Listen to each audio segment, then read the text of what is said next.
क्या नाम है बेटा? मेरा नाम वंदना है, मैं कक्षा 4 में पढ़ती हूँ। मैं आपके लिए कबीरदास के दोहे सुनाना चाहती हूँ। आपका क्या नाम बेटा? शिवाजी, मैं कक्षा 4 में पढ़ती हूँ। मैं कबीरदास जी के दोहे सुनाना चाहती हूँ। दोहे नहीं, आप दोहे के अर्थ बताओगी, ठीक है?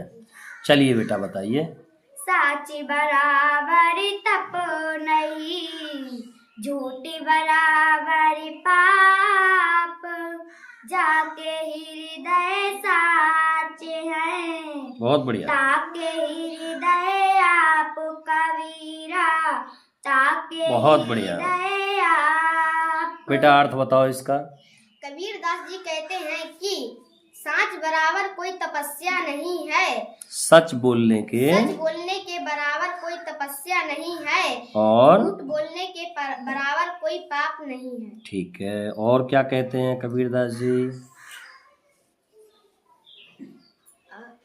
जाके हृदय, जिसके हृदय सांच भरा हुआ है, उसके ही हृदय में ईश्वर निवास करते हैं। बहुत बढ़िया, ताली बजाओ, ठीक सुनाया है, बहुत बढ़िया। वो कहते हैं कि जिसके हृदय में सांच है, सत्य है, उसी के हृदय में ईश्वर निवास करते हैं।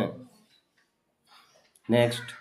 वृक्ष कबहु नहीं फल रखे, नदी न संचे नीर, परिमारथी के कारणे, साधु निधरा शरीर कबीरा, साधु निधरा शरीर।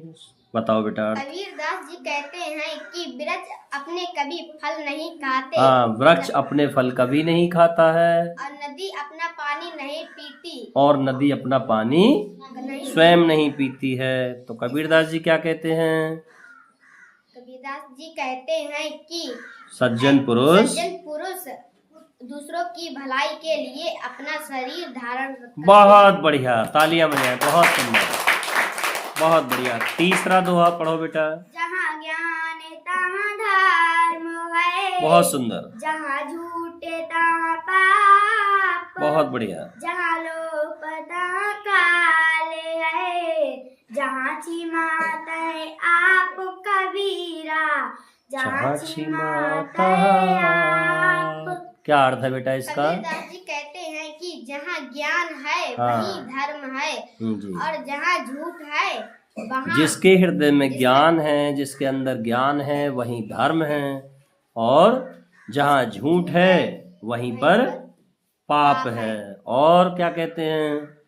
जहाँ लालच है वहीं मृत्यु है, और जिसके हृदय में क्षमा है वही ईश्वर निवास करते हैं। बहुत सुंदर, तीनों अर्थ बताए, मतलब तीनों दोहे और तीनों दोहों का अर्थ बताया। चलिए बहुत बढ़िया, जैसा आपने समझा बहुत अच्छा प्रयास किया है, बहुत सुंदर।